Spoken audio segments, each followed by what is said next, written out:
Բարև ձեզ հարգելի հայրենակիցներ, ուղիղ եթերում Նոյան Տապանն է Երևանից, հիշեցնեմ, որ ուղիղ եթերի ընթացքում կարող եք զանգարել ամերիկյան 818-967-521 եւ հայաստանյան 060-3511-31 հեռախոսահամարներով հարցեր ուղղել մեր տաղավարում գտնվող հյուրին։ Այսօր Նոյան Տապանի տաղավարում հյուրընկալել եմ գրող հրապարակախոս Ռուզան Ասատերյանին։ Մեր հետևորդներին հիշեցնեմ, որ Նոյան Տապանի ուղիղ եթերները կարող եք հետևել Նոյան Տապանի Patreon-ում, Facebook-յան էջում եւ YouTube-յան։ Բարև ձեզ, Տիկին Ասատերյան, շնորհակալ եմ Նոյան Տապանի հրավերն ընդունելու համար։ Բարև ողջույն, ես էլ եմ շնորհակալ հրավերի համար։ Տիկին Ասատերյան, մի քանի թեմա եմ առանձնացրել, որ այսօր հասցնենք ձեզ հետ քննարկել, բայց թեման սկսենք ձեզնից։ Բանից պարզվում է դուք ունեք բիզնեսներ, ունեք մեծալցակայաններ, բավականին հարուստ ընտանիք եւ զբաղվում եք հասարակական քաղաքական գործունեությամբ, մարդկանց աչքերին թոզ եք փչում։ Ինչու՞։ Իհարկե, սա շատ կարևոր հարց էր, արդեն երրորդ օրն է ես տառապում եմ այս ահավոր ահռելի կեղծիքի պատճառով, որովհետև գուցե թուրիմացություն, գուցե տեսեք, երկու օր առաջ երեկոյան ուղարկում են ինձ մի տեսագրություն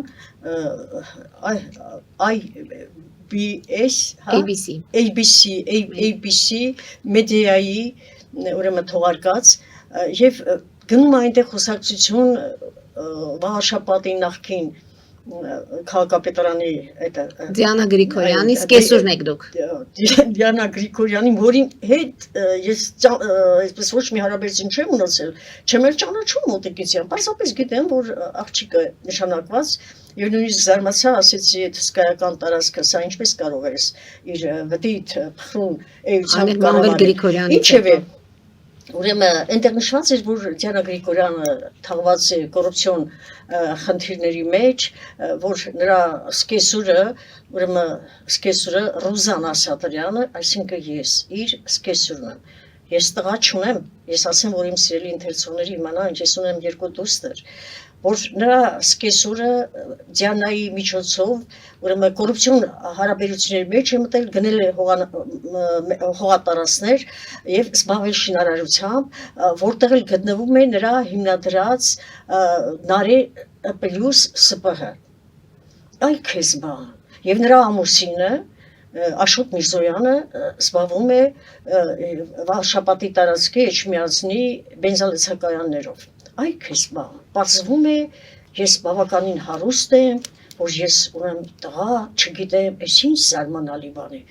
Ուրեմն դա իսկապես շոկ առաջացրեց ինձ մոտ, որտեղ մի հոգի, որտեղ ժողովուրդը ինձ ճանաչում է, գիտեն ինձ որպես բարոյական բարձրարժեք միլիտար անձնավորության վերջ, ես այն մտավորականն եմ, որ այսպիսի երևույթների դեմ եմ պայքարում։ Ընդ որում ձեր լուսանկարն էլ է այնտեղ եղել, տեղադրել էին այնտեղ իմ լուսանկարը, այն էլ այնպիսի մի լուսանկար, որը վկայեց, որ այդ լրագրողը, ով որ տեղադրել է, բառից բունիմաստով անգրագետ է, անտեղյակ, լրագրությունից մազաչափ գաղափար չունի, պատահականորեն հայտնվել է այդտեղ կոպեկների համար, թե ինչի համար ես չգիտեմ, ես իրավունք ունեմ ամեն ինչ ասելու իրեն։ Տիկին Ասատերյան, քանի որ մեր գոլեգաների մասին ենք խոսում, գուցե համարենք, որ դա թուրիմացություն է եղել, այստեղ ավելի շատ գուցե նա էր, որ թեկուզ թուրիմացության կամ սխալի պատճառով մի մարդու ամբողջ կենսագրություն, կյանք աղավաղել էր, եւ շատերը այստեղ խնդիրը սա է, այդ թուրիմացությունը կարելի է շտկել, հետքեր ներողություն խնդրել։ Երբ որ ես առարկեցի, ցանկացած մարդու հետ կարող է դա լինել, բայց 150 հոգի արագ կարգով գրառումներ արեցին, էլ Ամերիկայից, աշխարհի տարբեր ծայրերից, Տիկին Ասատերյան, սա ձեր մասին չէ, ինչ է կատարվել։ Ուրեմն բոլորը զարմացած են, ինչ է կատարվել։ Ուրեմն այս փոքրիկ կատնակերը նոր մտել է լրագրության մեջ, որպեսզի իր գործը հեշտացնի, բնական է, ես հանրային ճանաչում ունեցող անձ եմ եւ մեզանից յուրաքանչյուրի հետ դա կարող է պատահի, եթե մի, այսինքն չիմացող մարդ աշխատի նման վայրերում։ Ուրեմն փաստորեն նա գրում է Դիանայի սկեսրոջ անունազգանունը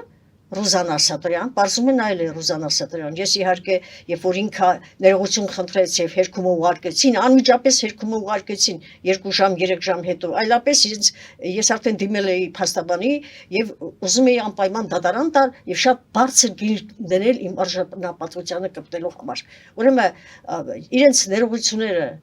իհարկե եթե ինձ տեսնեին եւ ես գիտեմ ինչպես իրենց երես առ երես կասեի, իրենք լաց կլինեին, որ այդպեսի խայտարակ բան են արել։ Ուրեմն այնքան անտեղյակ են, որ չգիտեմ բիզնեսմենի կինը իսկապես չէր կարող Մակի գրասենյակի առաջ դրոշի Արցախի դիմացը դրոշի։ կանգնած բարձրախոսը ձեռքին խոսել։ Իսկ ես այդ օրը ուրեմն մենք հանրահավաք էինք կազմակերպել Հակարի կամուրջի բացման կապակցությամբ, որպեսզի շրջապատումից դուրս գար, շրջապատումից դուրս Գրողներով գար։ եք, մտավորականներով եք այդ օրը, Մտավորականներ կային այնտեղ շատ հավաքվել էինք ու ես խոսում էի այդ մասին։ Ուրեմն ես ինչի համար եմ պայքարում, այս անմեղ սունակները ինչ են անում ինձ հետ, եւ սա կարող էին անել նաեւ մեկ ուրիշի հետ, ասենք իմ նման, մեկը որը ճանաչում ունի իրեն նվիրել է հայրենիքին, հայրենիքից դուրս աշխարհ չի տեսնում, որ ամեն մի բառը իմ համար հայրենիք է, ու հանկարծ էսպիսի փակ աչքերով մեկը նման գործողություններ է կատարում, խաղում է իմ վարքի հետ, իմ արժանապատվության հետ։ Ինչևէ, ես իրեն չեմ վստահում եւ զանգահարում եմ 3 վաղ շաբաթ ինձ ճանաչող մարդկանց եւ խնդրում եմ գնալ եւ հետազոտել Դիանայի սկեսուրը, ինչ է Դիանայի սկեսրոջ անուն ազգանունը։ Եվ 15 րոպե հետո զանգում են ինձ, ասում են Տիկին Ասատրյան, այդ կնոջ ազգանուն անունը Ռոզան Ասատրյան է եւ բժշկուհի է աշխատում, նա բժիշկ է։ Հիմա պատկերացնում եք, իհարկե ես այսպես հիմա ձեզ այսպես հանգիստ պատմում եմ, չէ, բայց իմ ճնշումը բարձրացել է, ես պես հիպերտոնիկ հիվանդ եմ, անընդհատ բարձրանում իջնում է, շատ է բարձրացել, շտապօգնություն ենք Ինչու մի պահ փորձեք ձեկ 1 օր ապրել այդ կյանքով։ Արդեն գիտեք ինչ, հետո հումորով ընդունեցի, Հումորով էր պետք, ասացի, այո, բան ինչ վատա, որ ես չեմ իմացել, որ բիզնեսմեն ամուսին եմ ունեցել, այդպիսի հնարավորություն, որ շենքեր ունեմ կառուցած, ուր էր այդպիսի մի բան լիներ, ես անակնկալ մատուցեի այն մարդկանց, որոնք բնակարան չունեն, ասի այդ կառույցներից մի քանիսը կտայ բնակարանների։ Բնակարանից դուք գնդապետ Ղումաշյանին աջակցում եք, գումար եք այստեղից այնտեղից հայթայթում, որպեսզի զենքի արտադրություն եւ այլն։ Ինչու սրա նրան խնդրում, որպեսզի մենք մեր բանակը համալրեինք։ Այսինքն այստեղ չտեղեկացվածությունը, անգրագիտությունը եւ մնացած հարցերը դառնում են այսպիսի փոքրիկ չնկատված, չտեսնված, չսպասված երևույթներից կարող են այնպիսի մեծ բաներ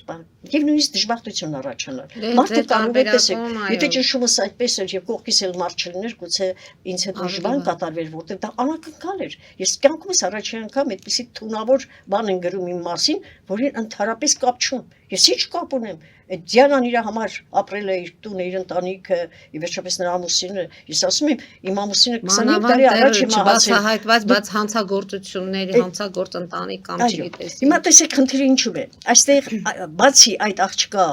անտեղյակությունից, միամտությունից, փաստերը չստուգելու այդ անկարողությունից, որտեղ շատ-շատերին թվում է, որ բարձրախոսը եթե իրենց ձեռքին է, ուրեմն իրենք ամեն ինչի իրավունք ունեն։ Ես այսօր այս երևույթներից հետո երկար մտածեցի մեր Հայաստանի լրատվության մասին։ Պետք է ասեմ, որ Հայաստանում հաճախ մենք խոսում ենք, որ այս ատելությունը չի վերանում, որ իրար նկատմամբ մարդիկ այսպես էստոնով են խոսում։ Գիտեք խնդիրը ինչու է։ Այս ատելության, որ այսպես գարչ ձևով նստել է մեր երկնքում, մեր վայր չի իջնում, չի հեռանում, պատճառը 80% լրատվությունն է։ Ասեմ ինչու։ Որովհետև կարդում ես դրանց գրառումները, այնպիսի սենսացիոն վերնագրեր են սկանդալային, որ գրավեն մարդկանց։ Տեսեք, 1-2 լայքի համար, իրենց 1-2 կոպեկի համար այդ ոնց ասեմ, թույլ հացակերները, որոնց մեջ քաղաքացիությունը բացակայում է, իսկ լրագրողի մեջ առաջինը պետք է լինի քաղաքացիությունը։ Տեսեք, նրանք այսպես ատելությամբ, ամենավատ բանը, ամենավատը եթե ասեն, ուրեմն իրենց նյութերը կկարդան, ուշադրություն կդարձնեն։ Էլ չեն նայում, որ մենք հասարակությանը որպես դեղատոմս, որպես էլիքսիր, պետք է անպայման դրական բաներ տանք, սեր տանք նրանց, ասենք, որ լավ է լինելու։ Մի անգամ ես այդպես փորձ արեցի, ձեզ մոտ եմ ելույթ ունեցել, դրական եմ խոսել, չեմ ուզեցել ուղղակի վատ բան ասել։ Այդ վատը ես ինքս 1000 տարվա լրագրության փորձ ունեմ, 3000 հոդվածների հեղինակ եմ։ Ես գիտեմ, որ բառը որտեղ ինչ է լինում, հայացքից անգամ կռահում եմ, թե դիմացին է մտքին ինչ կա։ Այսինքն ես ամեն ինչ եմ տեսնում, բայց այդ բոլոր բաները չեմ ուզում հրապարակել, որպեսզի կարողանանք մարդկանց մեջ մի փոքր փապկացնել այս միջավայրը։ Ինչևէ, այն անձին, օրինակ տեսեք 44 օրյա պատերազմի ժամանակ 1000 անգամ ասեցինք, ես էլ եմ գրել, միասին էլ խոսել ենք, ուրեմն գնում էին, նկարը հանում էին պատերազմի դաշտը, ցույց տալու համար, որ իրենք այնտեղ են եղել, գալիս էին գցում էին Համացած եթեր, համացած, այդ ինքնուրույնությունը անմիջապես կրկնվում էր, թշնամին արագ տեխնիկան զարգացած էր, նկատում էին տեղը եւ ռմբակոծում էին մեր տղաներին։ Ահա թե ինչ է անում անգրագիտությունը։ Մի լրագրությունը, այն անձը, այն լրագրողը, հիմա ես ասում եմ թող իմանան, ինչ է անում Հայաստանի ժուրնալիստների միությունը։ Ժուրնալիստների միությունը մի անգամ համագումար չարեց, չվերցրեց, չքննադատեց ոչ այ էֆորում հայտնված այս հերոստատեսային հաղորդումները, ոչ թերթերում տպագրվող հոդվածներն ու նյութերը, ես չգիտեմ ինչով նրանք զբաղված։ Հայաստանը ունի մեկ պետություն, Հայաստանի Հանրապետություն։ Հայաստանում կատարվող յուրաքանչյուր երևույթ պետք է գնա այդ պետության հզորացման համար, ոչ թե հզորացման դեմ։ Մինչդեռ այսօր ես նկատում եմ անկախ այս երևույթից, սա իմը չէր, սա ինչ էր որ ինձ համար։ Ես որ այդպես սուր հարցեր եմ բարձրացնում, բնականաբար մի անգամ սա այսպես փակագծի մեջ ասեմ, գրել էի հարուստների պերճանքն ու աղքատների թշվառությունը վերնագրով հոդված գրական թերթում,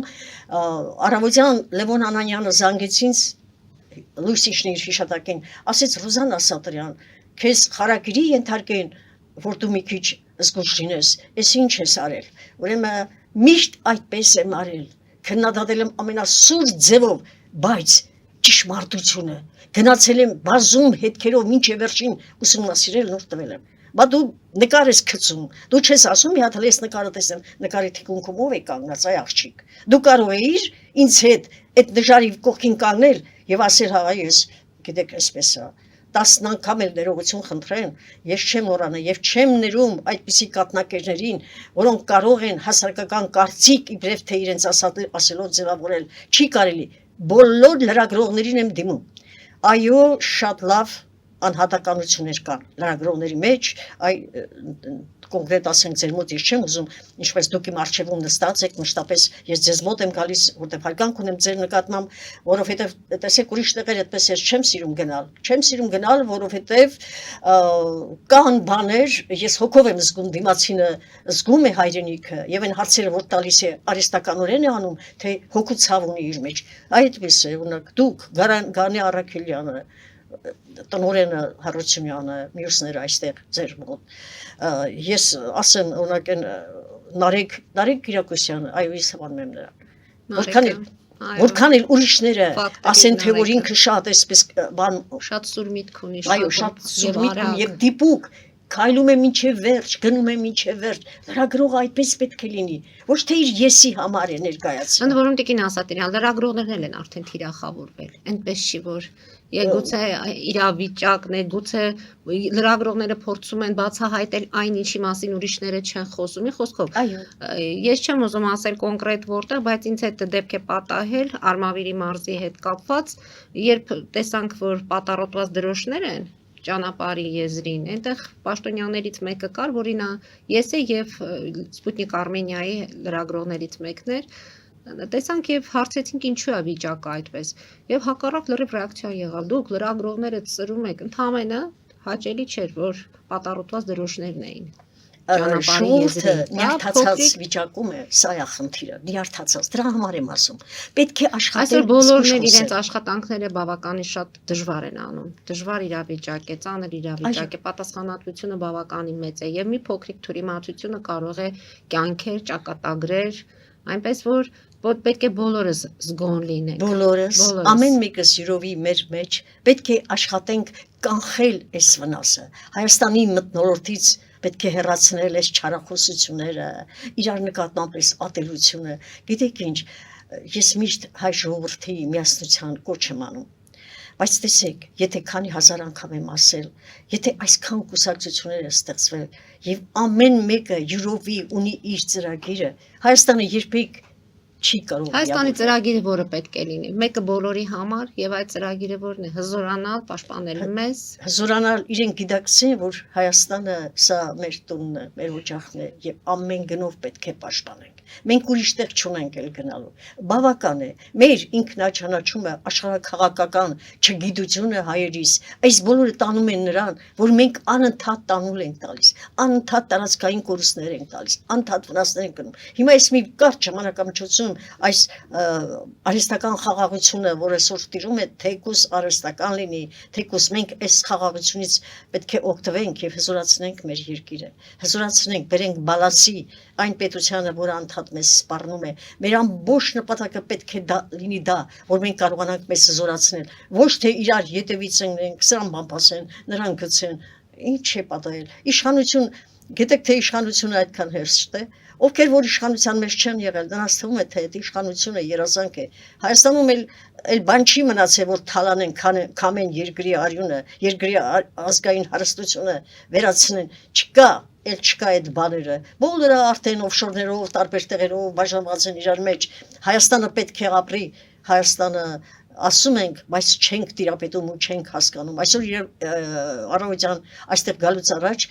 ես ուրեմն միացրեցի Արարատի մասին Տիկին Ասատրյան դրա մասին խոսենք կարճատև գովազդային դադարից հետո։ Հարգելի հայրենակիցներ, քիչ անց կվերադառնանք տաղավար, հետևեք խնդրեմ, այժմ գովազդային դադար մեր եթերում։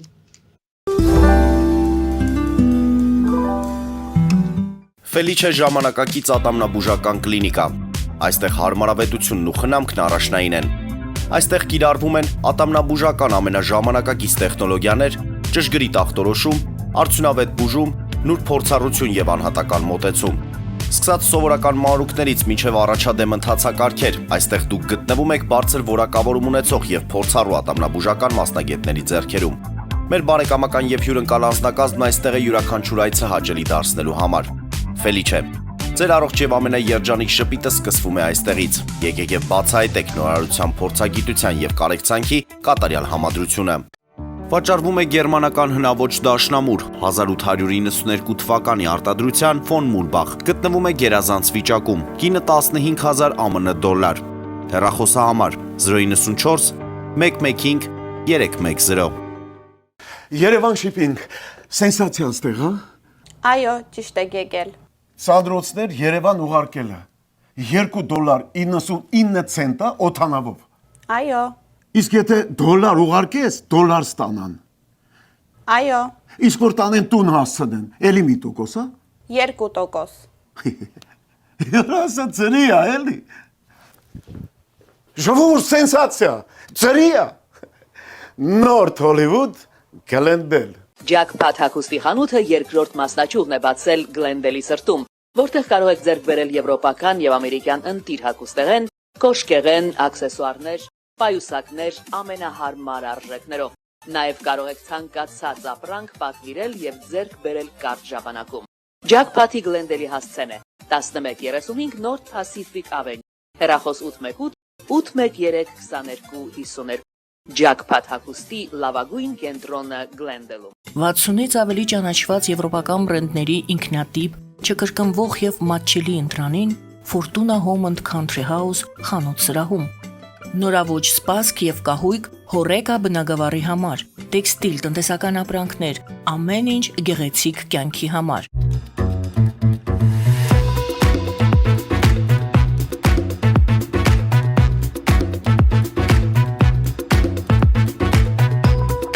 Արարատ ռեստորան, ընտանեկան եւ ընկերական ժամանցի լավագույն հասցե, սիրված արտիստներ, հյուրընկալ մթնոլորտ, հարուստ ճաշացան, անմահական խորտիկներ։ Արարատ ռեստորան, հասցեն անփոփոխ, սիրով սպասում ենք ձեզ։ Լավագույն պաղպաղակ, բնական, համեղ եւ մատչելի գներով պաղպաղակը կարող եք ձեռք բերել բոլոր հայկական խանութներում։ Պահանջեք հայկական պաղպաղակ, Թամարա պաղպաղակ։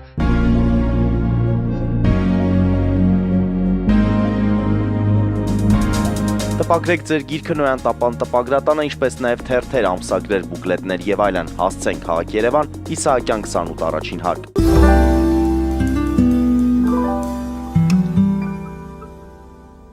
Հարգելի հայրենակիցներ, Նոյան տապանը կրկին եթերում է եւ հիշեցնեմ, որ իմ հյուրն է գրող հրապարակախոս Ռուզան Ասատրյանը։ Տիկին Ասատրյան, ձեր միտքը դուք ավարտեք Արարատի հետ կապված, այսօր ասացիք, որ ինչ որ նյութ եք կարդացել, ինչ որ բան եք լսել, որից հետո քանի որ սկսեցինք վաղաշաբաթից, ուզում եմ նաեւ իմանալ ձեր տեսակետը ընդհանրապես վաղաշաբաթի արդյունքները ինչպիսին են, հատկապես որ Նիկոլ Փաշինյանը շատ մեծ գնահատական տվեց այնտեղի կուսակիցների հաղթանակի հետ կապված եւ ըստ հանրության սա հաղթանակ է նրա համար, որպեսզի ի վերջո վեհափառին կարողանան դուրս հանել մայր աթոռից։ Ուրեմն Արարատի մասին ֆիլմ կար, բայց այս ֆիլմը նման չէր մյուսների։ Այստեղ հատված առ հատված ցույց էին տալիս Նոյան Տապանի հայտնաբերված հատվածները, սեփագրերով գրված այնտեղ խոսքերը, հիշատակությունները եւ բավականին լուրջ բաներ։ Ինչու էր լուրջ, որովհետև նախ այդ մասին շատ քիչ ասում 46 թվականին ռուսական ուրեմն հետազոտողները բարձրացել են այնտեղ եւ գտել են սառույցների մեջ իսկապես գոյություն ունի Նոյան Տապանը, այդ որ ասում են ֆանտազիա, հիմա թուրքերը արգելել են հյուսային այդ հատվածը ուսումնասիրել եւ այնտեղ ասում է այդ գտնված սեփագրերը այլ դրանք բնական է Արարատը Հայաստանի տարածքում է, Արարատից է սկսվել Շատերին ձեռք չի տալիս արդեն։ Ուրարտուն, այո, ասորերեն լեզվով է Արարատ, իսկ մեր մոտ դա Ուրարտուն է եղել, իսկ ուրարտական թագավորության մասին այնպիսի հետաքրքիր բաներ կա, որ աշխարհում առաջի խոշոր կազմակերպված պետականություն ունեցող երկիրն է եղել։ Այսինքն խնդիրը ինչու՞մ է, այդպիսի սրբազան երկրի, սրբազան լեռան փեշերին ապրող այս հրաշալի ժողովուրդը պետք է կարողանա ինքը իրեն գտնել։ Պետք է այդ լեռան վեհությունը իր մեջից, իր ինքնությունն ու Արարատի վեհությունը երբեք չպետք է առանձնացնել։ Հայ ժողովուրդը պետք է կարողանա շտկել իրեն։ Այ իմ ամբողջ խնդիրը, հոգսը, մտահոգությունը, ամեն օրվա գրառումները թեկուզ մեկտող, այ մարդկային հոգիներին ազդական չէ, որ փոխեք ձեզ, որպեսզի մեր սերունդը կարողանա ապրել այս հողի վրա։ Տեսեք Նիկոլ Փաշինյանը ինչ որտեղ խոհափիլիսոփայական այդպիսի գրառումներ է կատարում, նույնիսկ վաղաշաբաթի ընտրությունների հետ կապված մի կարտահայտեց, որ ընդդիմությունը խոսում էր ապոկալիպսիսի մասին, իսկ քաղաքացիական պայմանագիրը կյանքի մասին, դրա համար վաղաշաբաթի ժողովուրդը ընտրեց հենց կյանքը։ Ուրեմն սկսել է շատ վաղուց արդեն ինչ այս դեպքերը կան, կարդալ Աստվածաշունչը եւ այնտեղից ինքը առանցին հատվածները վերցնում, վերլուծում, մեկնաբանում եւ տալիս է։ Բայց դրան զուգահեռ արդեն քաղաքական գրառումները ինչ որտեղ եւ նաեւ անհանգստացնող են լինում, օրինակ դուք նոր լիցք տվեցիք սրբության սրբոցը, որպեսզի մայրաթորից հեռացնենք կաթողիկոսին։ Գիտեք, այստեղ մի քանի խնդիրներ կան։ Կաթողիկոսը Իմիջայլոց ես ասեմ, որ այն ժամանակ, երբ կաթողիկոսն է, միշտ նշում եք Կտրիչ Ներսիսյանից Ասատեր Մայրաթորը։ Երբ որ Արարատյան թեմի առաջնորդն էր, առաջի մեծ հարցազրույցը ինքս եմ արել կաթողիկոսի հետ։ Ամեն ինչ նրան ասում են Կտրիչ Ներսիսյան։ Այո, Կտրիչ Ներսիսյանը շինարար մեր պատմության մեջ ինքը համարվում է շինարար կաթողիկոս, որտեղ բազմաթիվ եկեղեցիներ է կառուցել եւ այլն։ Բայց այստեղ խնդիրը շատ բարդ է, ավելի հեռուն է գնում, քան մենք կարող ենք այդ թեման շոշափել, ես չեմ ուզում դրան անդրադառնալ, չնայած կան բաներ, այդ տեսեք ասում եք, չէ, կան բաներ, որոնք ինձ թույլ են տալիս, որ այդ մասին խոսեմ, հենց կապված իրավիճակն է թելադրում, հենց մեր կապված մեր եկեղեցու իրենց արարքների եւ այլ գործերի հետ։ Ես ձեզ ասացի, չէ, օրինակ մինչեւ այսօր բարձվել է թե Պոզապալյանը ինչպես է մահացել։ Ոչ ոք չգիտի այդ հրաշալի մարդը ինչպես եղավ, որ առավոտյան գտան իր աշխատասենյակում մահացած, քարով խփել էին գլխին, մահացել էր։ Նա շատ խելացի, նաեւ բանաստեղծություններ էր գրում եւ ես խոստացել էի, որ այդ գիրքը եթե ուզենա տպագրել, անպայման առաջաբանը կգրեմ եւ կօգնեմ իրեն, որ տպագրվի։ Այդպես էլ չեղավ։ Շատ հարցեր կա։ Բայց եթե եկել է պահը, ինչ է ուզում մեր ժողովուրդը։ Մեր ժողովուրդը գիտեն, որ Վատիկանը ամեն կերպ աշխատում են, որպեսզի հայ առաքելական եկեղեցին, քանի որ նրա անունը կապվում է Սրբազան լեռան Արարատի հետ, շատ հարցեր կան, որ նա կորցնի իր չափն ու կշիռը աշխարհում, որովհետև հայերս աշխարհի առաջին քրիստոնյա ազգն ենք եւ աշխարհի կողմից մեծագույն հարգանքի արժանի, որտեղ քրիստոնեությունը մի հատված է, մուսուլմանությունը մի, բուդդայականությունը մի այլ հատված եւ ամեն մեկը ունի իր կրոնի նկատմամբ իր պաշտամունքն ու պաշտամունքն ու քանակը։ Հետևաբար մեր պատմության մեջ քիչ չեն եղել դեպքեր, երբ կաթողիկոսները իրենք են հեռացել։ Եթե իրենք չեն հեռացել, այդ դեպքերը կատարվել կաթողիկոսների հետ։ Դրա համար պետք է վեհապարը ճիշտ գիտակցի, թե ինչ է կատարվելու Հայաստանում եւ դրա հետևանքը ինչ է։ Գուցե այսքան երկար չշարունակվեր իր զավակ ունենալու մասին այսպես երկար չտարածվեր, եթե հենց այն առաջի օրերից ես այդ մասին գրեցի, աշխատեք շուտ կանխել այս երևույթները, որտեղ որքան խորանա, այնքան շատ բաներ կպատվի։ Տեսեք հետևանքները, որն է կարգալույց քահանաները պատարակների են մասնակցում, Նիկոլ Փաշինյանը հենց գնում է այդ պատարակներին, այսինքն հետևանքները շապատել են։ Այսպես հերթով գնալու է եւ հերթով բոլոր եկեղեցիները շուտով, շատ շուտով բոլորը պատարակներ կանեն, կգնան եւ կգա այնպես, որ ինքը կմնա մենակ։ Ինչու այդքան տարիներ աշխատելուց հետո անպատվաբեր ճանապարհով հեռանալ գահատորից։ Պետք է Բայց այսպես էլ որ հեռանա նորից անպատվաբեր է նշանակում իշխանության առաջ քաշած թեզերը բոլորը իրականություն են։ գիտեք, պետք է Այս ընդդիմանալը հենց դրա մասին է, չէ՞ որ իշխանությունը ստեր է կերակրում։ այս երկբևերը պետք է իրար կողքի նստեն աշխարհի մեծերի միջամտությամբ եւ պարզեն։ Այսինքն մենք այնքան անկարող ենք այստեղ ներսում մենք Չի լուծելու։ Մենք մեր ներսում չենք կարող լուծել, որտեղ ժողովրդի համար կրոնը հավատքը եւ եկեղեցին է եւ այդ եկեղեցու ղեկավարը կաթողիկոսը։ Աշխարհի մեծերն էլ եթե խանգախ միջամտեն դառնալու է որ արտաքին միջամտության շնորհիվ եւ այդ ժամանակ կախվածություն ենք ունենալու հենց այդ կարգավորողներից, չէ՞։ Տեսեք Թրամփը ոնց է բոլոր տեղերը հանդիպումներին երբ գնում հիշեցնում են նորից Պուտինին հիշեցրել է որ Ադրբեջանի եւ Հայաստանի հակամարտությունը ինքն է լուծել այդ երկար ժամանակ ձգձվող պատերազմը։ Հենց որ այս հարցում էլ եթե միջամտություն ունենանք, մեզ հիշեցնելու են եւ օգտագործելու են այլ որպես խաղաքարտ։ Ինքը իր բիզնես ծրագրերն է լուծել, այսպես մեկ նախտասությամբ ասեմ։ Իսկ այս խնդրում մեկ հարց կա, որը կարող է լուծել այս խնդիրը։ Հայրենիքի համախմբման եւ հզորության հարցը։ Եթե հայրենիքը Հայաստանը որպես պետություն, որպես ազգային կենտրոն, հավաքական ուժ իրենց մեջ ավելի հզոր է, քան իրենց անձնական նկրտումներն ու ոնց ասեմ, սկզբունքները, պրինցիպները անձնական, ուրեմն այս կռիվը երկար կտևի։ Այսինքն երկուսին է վերաբերվում, թե մայրաթոռ, թե կառավարություն։ Այո, պետք է կարողանալ կոնկրետ գտնել, ինչ է պատահել, եթե հանդիպեն իրար։ Հանդիպեն եւ զրուցեն։ Երկուսն էլ հայերեն հասկանում են, հայերեն գիտեն, խոսեն, ասեն այսպես է հարցը։ Եկեք բարձր վարչապետը արդեն իր այդ պատարակների մասնակցությամբ բոլորին ուզում է ապացուցել, որ իր համար շատ կարևոր է մեր կրոնը, մեր հոգևոր դասին հարգանքը մատուցում են նույնիսկ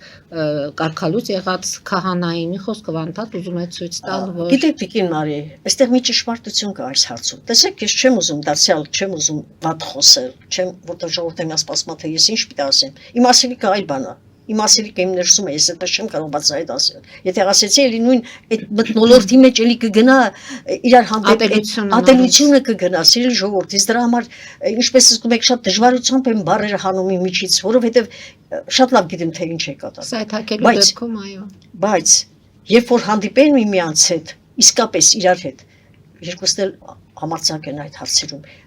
Երես առ երես, երկրորդ, երրորդ անձի ներկայությամբ թող հանդիպեն։ Հանրապետությունում, այսինքն վերցնեն Տիգրան Մանսուրյանին տանեն այնտեղ նստացնեն եւ ասեն երկուսով խոսեն։ Հասկանալի է, այսպես ինչ որ մի բան պիտի լինի իրար հետ հասկանան իրար, ասին որ դու կարք ես խանգարել։ Դու իրավունք չունեիր որպես Աստծո ծառա, լիազոր ներկայացուցիչ, ամբողջ մի ազգի կողմից վստահված անձ, դու ամուսնացել ես, կարք ես խանգարել, այ ընկեր։ Դրա համար էլ ես քեզ ասում եմ դու պիտի հեռանաս։ Սա է, ժխտիր ինձ մոտ, ապացուցիր որ դա այդպես չի, ես կլռեմ։ Գիտեք, խոսելու բան կա, ժողովրդին այսպես իրար դեմ հանելու այդ հանգամանքը պետք է զսպել։ Չի կարելի։ Մենք ընդհակառակը պետքա բռնցվենք, հզորանանք։ Երկու բան կա՝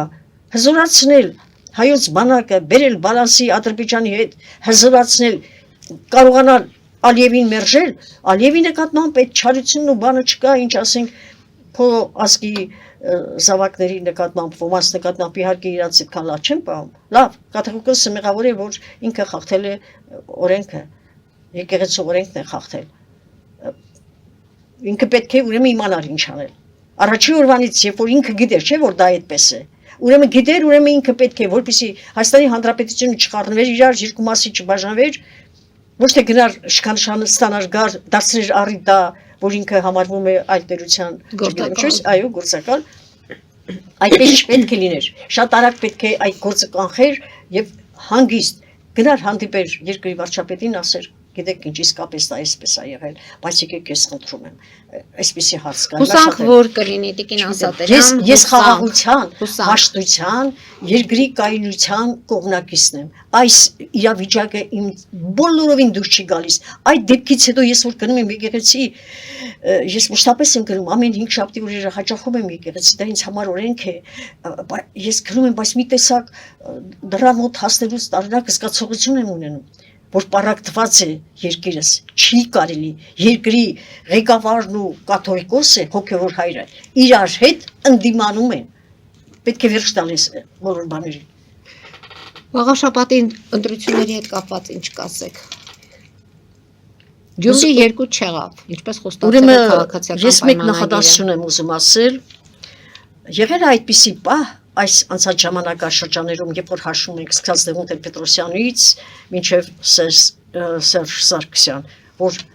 որպես իշխանություն իրենց ժամանակներում ընտրություններ լինի եւ իրենք պարտվեն։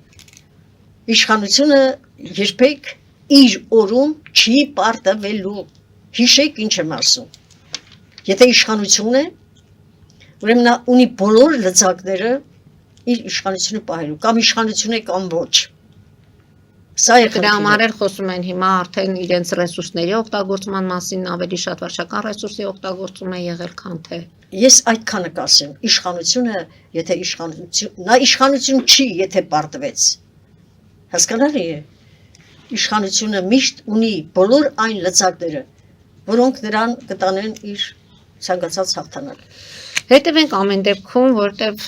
նոր ինչպես Նիկոլ Փաշինյանն է ասում, լիցքեր են արդեն, լիցքերը կան եւ տեսնենք այդ լիցքերը որ ուղղությամբ կգնան եւ Մայրաթոր եւ ասենք, որ վերընտրված Մեխակյաններ, պարոն Մեխակյանը խոստանում է, որ արդարացնելու է այն սպասումները, որը ունի հասարակությունը։ Ամեն դեպքում ընտրությունների կարգի հետ կապված է։ Տիկին Ասատերյան, տեսեք 50% չի մասնակցում ընտրությունների։ Սա ուր է տանում մեզ։ Հասարակությունը չի վստահում, չի գնում եւ այս արդյոք ճիշտ է թողնել, որ գնալով այդ տոկոսները քչանում է եւ 2026-ին գուցե նորից մի որոշ հասարակության մի հատվածը ընտրի արդեն մեր հետագա կառավարությանը։ Այն մեր հենց սկզբի խոսակցությունը ամբողջ այն ինչ որ սկսած լրագրությունից խոսեցինք, կաթողիկ վարչապետ հարաբերությունից եւ այլն, այ դրա արդյունքն է, որ ժողովուրդը չի գնում։ Ժողովուրդը չի կարողանում կողմնորոշվի, ով է ճիշտ, ով է սխալ, ով կարող է գալ իշխանության եւ լինել այնպիսին, որ բավարարի ժողովրդի ցանկությունները, պահանջները, իրավունքները։ Ժողովրդի հետ պետք է լուրջ խոսակցություն տանել։ Ժողովուրդը պետք է վստահի մարդուն։ Օրինակ, հիմա ասենք, այսպիսի լրագրողները, որոնց մասին խոսեցինք, եթե հանդիպեն ինձ, ես կարող եմ, ես նրանց հետ նույնիսկ չեմ խոսի, որովհետև ճիշտ չեն, այդպես էլ ժողովուրդն է, ժողովուրդը տեսնում է, որ այս մարդը եկավ, այս բանը արեց, այս բանը չարեց, այսպես է խոսում, այնպես է խոսում եւ այլն, չէ։ Փուլ առ փուլ, գյուղ առ գյուղ, գյուղապետը, ես չգիտեմ, համայնքապետը, այս բոլորը պետք է ընտրությունների ժամանակ մարդկայնորեն հանդիպեն ժողովրդի հետ, նրանց կարիքը, բացերը, մինչև այսօր գյուղեր կան, որ խմելու ջուր չունեն, ինչ պիտի չունենայի, քանի տարի է անցել, 30 տարվա մեջ, 33 տարվա մեջ դպրոցներ են կառուցում, պետք է ասենք, ասում են լավին լավ, դպրոցներ են կառուցում։ Ես անցյալ անգամ ասի, որոշ մարդիկ ճանապարհներ են կառուցում։ Հիշում եք, որ ասացի, ես հույսով եմ, որ հայ ժողովուրդը այսպես թույլ չի լինի, էլ չի շարժվի թղթե շրեփով, դա իմ ցանկությունն է, ոչ թե այդպես է։ Ես այդ դա է ուզում, որ հայ ժողովուրդը կարողանա ինքն իրեն գտնել։ Այո, այս երկու օրը ես լսեցի էլի YouTube-ում տեսա կարմիր կամուրջ, այդպես էր կոչվում, նոր հանձնել են։ Տեսեք, սա նոր մշակույթ է իրականության մեջ։ Շատ լավ է, ապրեն իրենք, ապրի այդ հովանավորը, որը կառուցել է այդ կառույցը, եւ նրա անունը չտվեցին, ինչու, որովհետեւ չի ուզում որ Երևա։ Ես գիտեմ ով է նա, հանրապետությունում այդպիսի մեկը ունենք միայն, որ իր նյութական հնարավորությունների հաշվին ինքը Երևան քաղաքը գեղեցկացնում է, եւ ոչ միայն Երևան քաղաքը, տարբեր տեղեր ներդրումներ է անում։ Իհարկե, թող լույս իջնի նրանց հոր գերեզմանին, որ այդպիսի ժառանգներ է ունեցել։ Ուրեմն ինչ է ասելիքս, որ այսպես ապրեք, այդպես մեծահարուստները, այն միլիոնատերերը, օրինակ Սերյան Օհանյանը 60 միլիոն դրամով լողավազան է կառուցել։ Կներեք էլի, ես մի ժամանակ արից եղավ, որ նրա մասին շատ վատ էին խոսում, ես դրական բան գրեցի հաշվի առնելով նրա պայքարը Արցախյան պատերազմի ժամանակ եւ այլն։ Պատկերացնում եք, ու այդ տեսեք, երեկվա այդ լսածից հետո ես այսպես չնայած գիտեմ, որ այսպեսի դվյակները կառուցել են, ոչ միայն նա, ոչ միայն մյուսները, բա զենքեր կռեիք, Հայաստանը ասում են չինական Փարիզ կապեիք Հայաստանի շուրջ բոլորը, Ալիևը ռիսկաներ հասներ մինչև Ջերմուկի մատույցները, կամ Իշխանասար բարձրանալ, կամ Սև լճի չհեռանալ։ Հիմա այլ մեքենայով է արդեն ուզում գա Հայաստան, տանկերը մի կողմ է դնում, մենք ճանապարհները սարքել ենք, շատ հանգիստ, ինչպես իր տունը կգա, այսպես ասած։ Ալիևը այնքան զգուշ է իր անձի նկատմամբ։ Եթե Թրամփը նրան ասաց, որ այսպես պետք է լինի, այս խաղաղության պայմանագիրը պետք է ստորագրեք, Ալիևը չի համարձակվի նման քայլերի դիմելու։ Կգաք այս ճանապարհին կմնա, հայ ժողովուրդը այդքան բարոյազուրկ չի, որ թույլ տա այդպես լինի, եւ կամ եթե գալիս է, եթե պետական հարաբերությունները այնպես են հաշտվել, դե չեք տեսնում, դեռ չեն հաշտվել, ծորենը բաց թողնում իր տարածքով եւ այլն, քայլերի մեծահոգի է, չէ՞ մեր հանդեպ։ Իհարկե, շատ։ Բայց դրա զուգահեռ մեր գերիներից մեկի վիճակը այնքան է ծարացել, որ արդեն սալյակի կարիք ունի, չի կարողանում քայլել։ Շատ բարի այս հոգի բոլորը արև է։ ինքը անում է, որպեսզի Թրամփին եւ մյուսներին, Թրամփին առավել եւս ցույց տա, որ ինքը ինչ բան ազնվական, ազնվորություն է, որ տեսեք, արդեն ինքը այդ ճանապարհները բաց է արել։ Բայց դրա զուգահեռ տեսանյութեր են արդեն համացանցում տարածում, թե ինչպես են իրենց աշակերտներին հային նվաստացնելու ձևաչափը սովորեցնում։ Ոչ միայն հային նվաստացնելու, այլև իրենց բոլոր դասագրքերում հայատեացությունը սկսվում է այն վաղ տարիներից, երկրորդ, երրորդ դասարաններից արդեն այդ բոլոր բաները կա, հատուկ հայերեն է սովորացնում նրանց, ինչու է պատրաստում։ Ինչի է զինվում Ալիևը։ Զինվում է մեր համար, զինվում է ոտքից գլուխ, զինվում է անընդհատ, այդ մարդը օր ու գիշեր իր ուտելու կամ սնվելու փոխարեն երևի անընդհատ լցնում է իր զինանոցը։ Ուրեմն ոչ միայն լցնում է իր զինանոցը, այլև 50,000 պակիստանցիները բերել, ահաբեկիչներով լցրել է Ադրբեջանը, պատրաստում է, ում դեմ է պատրաստում։ Եկեք մի հատ խորը մտածենք, ասում են Իրանի, Ռուսաստանի կամ, բայց ոչ Հայաստանի, չգիտես ինչ ասում են, ոչ Հայաստանի, Հայաստանի համար պետք չէ զինվել։ Խոսակցություն է գնում նաև Իրանի դեմ, ատրպատականը նա չի մարսում, որ ատրպատականը Իրանի կազմի մեջ է մտնում, էլ չգիտել, բայց ես այս երկու օրը կարդացի ադրբեջանցի մի գրողի, որը ապրում է Ամերիկայում, անունը չեմ հիշում, Ագիև կարծեմ, ուրեմն ասաց, որ ես ադրբեջանցի եմ Ալիևի մասին եւ իր ընտանիքի բոլոր իրականորոշ, բոլոր դրանց ցեղի Փաշաևների բանի մասին մանրամասնորեն խոշոր գիրք է գրել եւ ինքը մտնում է այն անձանց ցուցակի մեջ, ովքեր որ Ադրբեջան չպետք է մուտք գործեն։ Ասեց ես ընդհանրապես Ադրբեջանի քաղաքացի չեմ եղել, երբեք, որտեղ Ադրբեջանը պետություն չի։ Ադրբեջանը երբեք պետություն չի եղել։ Տեսեք, ադրբեջանցին ասում է, Ադրբեջանը պետություն չի։ Հիմա չստացվի այնպես, որ մերոն գնում է խաղաղության, ես այսպիսի բաներ եմ ասում։ Իհարկե ես կասեմ այդպիսի բաներ։ Ես չեմ կարող չասել։ Նա իմ հայրենի Հայաստանի տարածքներից, սովերեն տարածքներից դեռ դուրս չի եկել, նստած է Ջերմուկում, նստած է Սև լճում եւ այլ տեղեր, որոնցից պետք է պահանջել։ Օրինակ, գիտեք ինչն է ինձ ցավ տալիս, որքան էլ որ ես չուզենամ որևէ բացասական բառ ասել այսօրվա իշխանության մասին, որտեղ ես չեմ սիրում ընդհանրապես, որտեղ եթե ես ապրում եմ մի տեղ, մի վայր, որի ղեկավարի մասին ես պիտի վատ բան ասեմ, ուրեմն ես չեմ կարող այդ տարածքում ապրել։ Ես չեմ կարող ապրել։ Սխալը կարելի է, սխալների մասին խոսել,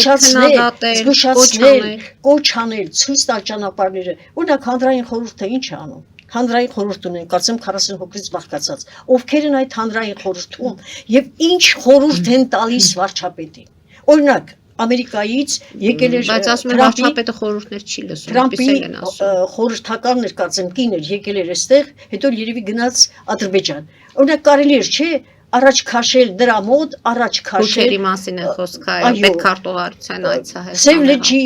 Ջերմուկի, 250 կիլոմետր տարածքի առևագվան էսկալացիայի ենթարկելու վերաբերյալ այս խնդիրները դնել դրա առջև եւ ասել, որ խնդրում ենք զեկուցեք պարոն Թրամփին, բայց չէ որ Թրամփը ասեց, եթե կլինեն խանգարող հանգամանքներ անպայման ինձ զանգարեք։ Ես սպասում եմ սահմանազատման գործընթացին կարելի եւ մենք մեր դիվանագիտության մեջ շատ թույլ ենք։ Մենք երբեք չպետք է մոռանանք, որ Ալիևը մինչև վերջ աշխատեց եւ Արցախը գրավեց Մոսադի պրոֆեսիոնալ գործողությունների շնորհիվ։ Հետևաբար նա տոն տվեց Նեթանյահուին։ Իհարկե, Նեթանյահուն պետք է պաշտպաներ Ալիևին, չէ՞։ Նա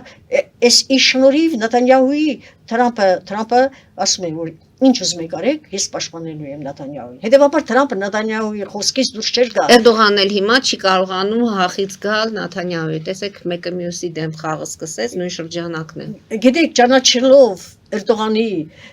գործողությունը շատ խորամանկ է։ Ես ոչ էլ հավատում եմ դրան։ Նա մուսուլմանական աշխարհի այդ լիդերի պաշտոնը չկորցնելու իր նկատմամբ այսպես բան անելու, սեր վերաբերմունք ստեղծելու, որտեղ հերահար նպատակներ ունի թուրանական իր ծրագրի վրա աշխատում է նա երբեք դրան բան չի անում, մանավանդ գիտի, որ Նեթանյահուն մոտ է Թրամփի հետ, իսկ այս տարածաշրջանի կարգավորման մեծագույն խնդիրը նաև Նեթանյահուի Թրամփի ձեռքին է։ Դա տեսեք ինչ տեսեք Ֆիդանն էլ չէ հայտարարեց, որ ներողություն եմ խնդրում, որ ձեզ ընդհատում եմ, ուղղակի մեր ժամանակին եմ նաև որ ավարտվում է, դրա համար ուզում եմ անպայման անդրադառնալ։ Տեսեք, անդադ խոսում ենք Էրդողանի մասին, Թուրքիայի հետ հարաբերությունները, իշխանություններն ասում են առանց նախապայմանների հարաբերությունները կարգավորվել են Հայաստան եւ Թուրքիա, բայց Ֆիդան ինչ արեց, օրեր առաջ հենց հայտարարեց, որ քանի դեռ ստորագրված չէ համաձայնագիրը խաղաղության Ադրբեջանի եւ Հայաստանի միջև իրենք չեն պատրաստվում մեր հետ հարաբերությունները կարգավորել։ Այո, նրանց պաշտպանության նախարարը ով էր, երեք ես ասեցի նրան, ասում է մինչև չստորագրվի խաղաղության պայմանագիրը եւ Հայաստանը չփոխի իր սահմանադրությունը, այո, ասացի, մենք Հայաստանի հետ ուրեմն նրանք իրենց հարցերը թողել են Ադրբեջանի վրա, որքան էլ որ խոսակցություն է գնում, որ հերոյ է պահում իրեն Էրդողանը Ալիևից եւ այլն, այսպեսի բաներ կան, խնդիրներ կան էլի, որովհետեւ Էրդողանը այդ Ալիևը Նեթանյահուի հետ այդպեսի մտերմական կապերի մեջ է, արդեն գիտենք այդ խնդիրը, միևնույն է Էրդողանը պաշտպանում է Ալիևին։ Ասում է բոլոր հարցերում մենք սատան ենք լինում Ալիևին։ Այսինքն նույն Թուրքիան է։ Սա նույն Թուրքիան է։ Ես Հայաստանին այսօր այսպես մենք բան չենք ասում, ես ուղղակի ոնց են ասում, լեզուս կծում եմ հաճախ, որ որևէ բացասական բառ չխոսեմ այս ուղղությամբ, որովհետև մի օրվա խաղաղությունն էլ մեր համար մի օրվա հզորանալու հնարավորություն է տալիս։ Մենք պետք է դրա վրա աշխատենք, հայերս, այս ինչ ենք դարել։ Ինչու ենք այսպիսին, ինչու ենք անընդհատ իրար այսպես թշնամանքով դավադրաբար մոտենում, չի կարելի, մեր ամբողջ նպատակը պետք է լինի Հայաստանի հզորացումը, այսօր բոլոր իրենց անձնական այդ գործերը պետք է մի կողմի վրա թողնեն, ինչ անենք, որ Հայաստանը լավանա, ինչու ես խոսեցի այդ ազգային խորհրդի մասին, անպայման իրենք պետք է հավաքվեն, կանչեն վարչապետին հրավիրեն, նստացնեն, մի օր նվիրեն գոնե դրան, մի օր հրավիրեն վարչապետին, ասեն գիտեք ինչ այս խնդիրները այսպես է, նախ վերլուծեն իրենք, համոզի ձևով ասեն այսպես է, եկեք մի անգամ համարձակորեն բարձրացրեք այդ խնդիրը, Հայաստանի տարածքների խնդիրը, կամ այսօր ուզում են որոշել են, որ այդ տարածքային ամբողջականության հարցով է դեմիլիտարիզացիա անցկացնել եւ դա սկսել Սյունիքից, ոչ Սյունիքից ինչ են սկսում, Սյունիքից առանց էնել այդ թրիփ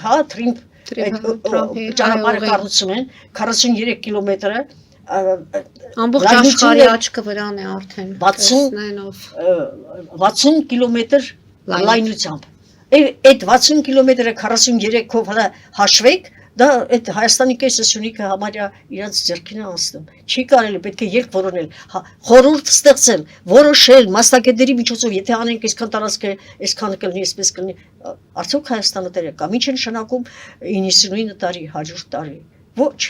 մի 20 կամ 10 տարի, 20 տարի գոնե, այդ 20 տարի հետո ամեն ինչ կերևար, որտեվ թուրքը այնքան խորամանկ է, եւ թուրանական ծրագիրը թուրքական որակի թուրք ազգի Էրդողանն էլ ձերքի այսպես կարևոր գործիքը համարվում է Ալիևը, իրենց միջոցով ուզում են այս տարածքը բոլոր դեպքերում, եթե ոչ հայաթափել, հայազրկել, ապա հայկական պետության խնդիրները լուծել, ինքներն լուծել։ Սա է խնդիրը, մենք պետք է զգաց լինենք, սթափ լինենք, իմ ամբողջ ասած սա է։ Եկեք մի կողմ թողնենք իրար նկատմամբ այս ատելությունը, այս հայկական ատելությունը, որովհետև հայերս այդպեսին չեն կերել։ Սրբազան լեռան սորոտին, աստվածային լեռան կողքին ապրող մարդը մի քիչ ներքին մաքրություն, ներքին էնտուզիազմ պետք է ունենա իր երկիրը լավ պահելու, ուր է հայկական թասիբը, հայկական հպարտությունը, արժանապատվությունը։ Տիկին Ասատերյան, այսօր ամբողջ աշխարհում նշվում է երեխաների օրը, երեխաների համաշխարհային օրն է։ Ընդ որում մարդու իրավունքների պաշտպանի գրասենյակ ուղերձով է հանդես եկել եւ այնտեղ մատնանշվում է, որ մեր երեխաներին պետք է կարողանանք ապահովագրել բռնությունից, նրանց տալ համապատասխան կրթություն։ Մի խոսքով մեր երեխաները պաշտպանված են։ Մեր երեխաները եթե պաշտպանված լինեին, ընդամենը 2-3 ամսվա ընթացքում 2 տարեկան երեխան չէր մահանա, խեղդվել է գետում, թե խեղդել են, չգիտեմ, այդպես էլ չպարզվեց, հետո իր հայրը մահացավ, շատ ափսոս։ Ընդամենը 3 տարեկան երեխային իբր թե հայրն է սպանել, այլ լուրերով ինձ ասացին, որ դա սատանիստների ձեռքի գործն է, չեմ կարող ասել, պետք է իմանաս, դա ինչ է, սուտ լուրեր տարածել չեմ սիրում, ուրեմն տեսեք, երեխաներ կան, որոնք օրինակ 2 օր է ես անցնում եմ եւ տեսնում եմ, որ բարեկամության մետրոյի մոտ 17-18 տարեկան մի տղա պարկած է հատակի վրա։ Անցյալ օրը մոտեցա ներքին գործերի աշխատողին, իրենց ասի ներեցեք, արդեն 2 անգամ ասում դառնում այստեղ, այս երեխան այստեղ պարկած է։ Ձեզ ոչ մեկին չի հետաքրքրում, թե ով է նա, ինչ վիճակում է։ Այսինքն, այդ անտարբերությունը երեխաների նկատմամբ, սերնդի նկատմամբ մեզ լավ բանի արժև չի կանգնեցնելու։ Սա այդ երեխան մեր գենն է, մեր վաղվա օրն է։ Ինչ տվեցիր այդ երեխային վաղ նրանից սպասի։ Լոռիում անչափահաս որդին դանակահարել է հորը մորը նեղացնելու եւ ծեծելու համար։ Ուրեմն տեսեք, կամ թմրամոլ է եղել 100%, որտեղից է գալիս։ Անցյալ անգամ որ մենք խոսեցինք, ես կարծում եմ, որ այս մասին ասեցի, թմրամոլությունը խեղդել է Հայաստանը, որքան էլ որ մեր ներքին գործերը, այսպես ջանադրորեն ամեն կերպ աշխատում են, որ կարողանան ազատվել դրանից, միևնույն է, բոլոր ճանապարհներով հասցնում են Հայաստան։ Ծնողները չգիտեն, որ իրենց երեխաները դրանով են զբաղվում, իհարկե գիտեն։ Յուրաքանչյուր հարևան, դիմացին լինի, կողքին լինի, գիտի, որ հարևան տղան թմրադեղեր է օգտագործում։ Այդ պահելով լավություն չեն անում, կամ տարեք բուժման, կամ թույլ մի տվեք, կամ դիմեք ներքին գործերին, հայ հասարակությունը ինքը պետք է կարողանա իրեն պաշտպանել։ Այս ինչու է իրեն այսպես անտերության մատնել, ասում է դե միևնույն է, էլի ներքին գործերը կբռնեն իրանք, մյուսները իմիջ գործն է, ախր այդ իմիջ գործը չի, մենք յուրաքանչյուրս պատասխանատու ենք մեր քայլերի համար, մեր երեխաների համար, այո, մեր երեխաներին պետք է շատ զգուշանենք, մի քիչ անփույթություն կա, ճիշտ է, դպրոցները հիմա բավականին զգուշացել են այդ դեպքերից հետո, երբ որ տարածվեց, որ դպրոցում օգտագործում են, հսկողությունը բավականին շատ է, ներսում էլ մարդիկ կան, որոնք արագ կարգով տեղակ են պահում, բայց կան բաներ, որոնք Հայաստանում, դե Հայաստանը այսքան լցված է օտարազգիների, նրանք գալիս են, նրանք իրենց հետ ասված գիտի ինչ ճանապարհներով բերում են, գիտեն այդ ճանապարհները։ Անհրաժեշտ է, որ հայերս կարողանանք մեզ պաշտպանել։ Սա է խնդրանքս մեր ժողովրդին, ամեն մեկը ձեր հարևանից սկսած, բարեկամից սկսած, հետևողական եղեք նրանց երեխաների նկատմամբ, սրանք մեր երեխաներն են։ Ճիշտ է, հարևանի երեխան է, բայց նաև իմ երեխան է, ձեր երեխան է։ Եկեք միասին բոլորս մեր հայկականությունը կարգին պահենք, բարձր մակարդակի վրա պահենք, որ այսպիսի թեմաների մասին խոսակցություն չլինի։ շատ կուզենամ որ մեր մյուս հանդիպումը մի գեղեցիկ, մի լավ բանի շուրջ լինի, սիրելի Մարի, որտեղ այսպես չի լինի։ Մենք այսպես չենք կարող ապրել։ Մեր օրերը դաժան են, մենք ամեն օր մտածում ենք թե վաղը ինչ ենք լսելու։ Իսկ վաղը որտեղ ինչ երեխա, ինչ է կատարվելու այդ երեխայի հետ։ Ինչպես կարելի է 3 տարեկան երեխային սպանել։ Ես ինչպես ասեմ, որ Հայաստանում ամեն ինչ լավ է։ Նշանակում է չի աշխատել այդ գյուղապետը, համայնքապետը, գնացել են մի օր այդ մարդու, այդ աղքատ մարդու ընտանիքը, դրանց սոցիալ Գումարները ժամանակին տեղ են հասել։ Տեսեք, Նույնիսկ հաշվել են 180,000 դրամ ամսական նպաստի այդ գումարը ընտանիքը ստացել է։ փողը կարող են տալ, փոստատարին նա տանի հանձնի, բայց բարոյա հոգեբանական վիճակը, դասիրակությունը, արդյոք արվել է դա։ Չէ որ իրենք գիտեին ուսուցիչներ կան այնտեղ, հոգեբաններ կան, եթե գիտեք այդպեսին ուրեմն լրջագույն հսկողություն սահմանեք, այդ երեխաներին պետք է վերցնեիք եւ տայիք մանկատներին, ոչ թե թողնեիք այդ ծնողների մոտ։ Մանկատները մեծ մի բան չի, Տիկին Ասատերյան, այնտեղից էլ բողոքներ կան։ Մի ժամանակ ես որ Հայաստան աշխատող ամսագրի մորու մանկան բաժնի վարիչն էի, շուշուտ գնում էի մանկատները ստուգման։ Եղել եմ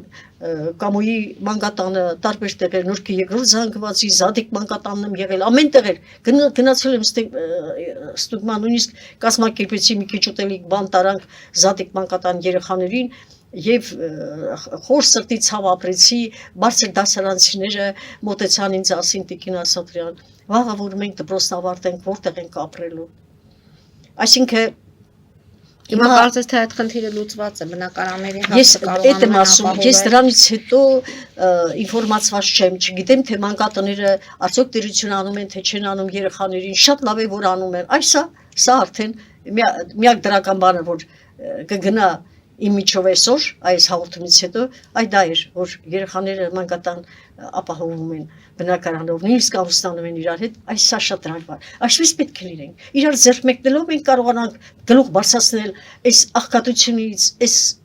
կոտորածից, այս հիվանդություններից, այս դժբախտություններից, իրար հանդեպ ատելությունից, մենք պետք է իրար հանդեպ սատար լինենք։ Սա է իմ ոնց ասեմ, ցանկությունը, աղերսը եւ օրհնությունը իմ ժողովրդին, որ փորձանք անպատերազմ ապրեինքը այնքան հզորանա, որ հպարտությամբ ես չգիտեմ դա կտեսնեմ թե չէ, որ ես հպարտությամբ ասեմ ես փողոցով եւ ասեմ Հայաստանը մենք տեսնելու ենք ձեզ առողջություն, ուժ, այնպես որ մեզ հետ հավասար դուք եք այս գործընթացների մեջ Հետևենք զարգացումներին, Տիկին Ասատերյան, շատ շնորհակալ եմ, որ այսօր մեր տաղավարում եղաք, կարծում եմ հարցերը շատ են, ձեզ հետ կարելի է ժամերով խոսել, բայց մեր եթերաժամանակը ավարտվեց։ Ես ասեմ, որ հեռուստադիտողներից զանգ ստացա մի քանի րոպե առաջ եւ հիմա զանգը չեմ տեսնում։ Եթե զանգը լիներ, մենք կփորձենք YouTube-յան էջում զանգին պատասխանել, բայց զանգը այս պահի դրությամբ արդեն չեմ տեսնում, այնպես որ հաղորդումը այսօր ավարտում ենք։ Հարգելի հայրենակիցներ, այսօր այսքանով ավարտում ենք, հետևեք զարգացումներին, մնացեք խաղաղությամբ։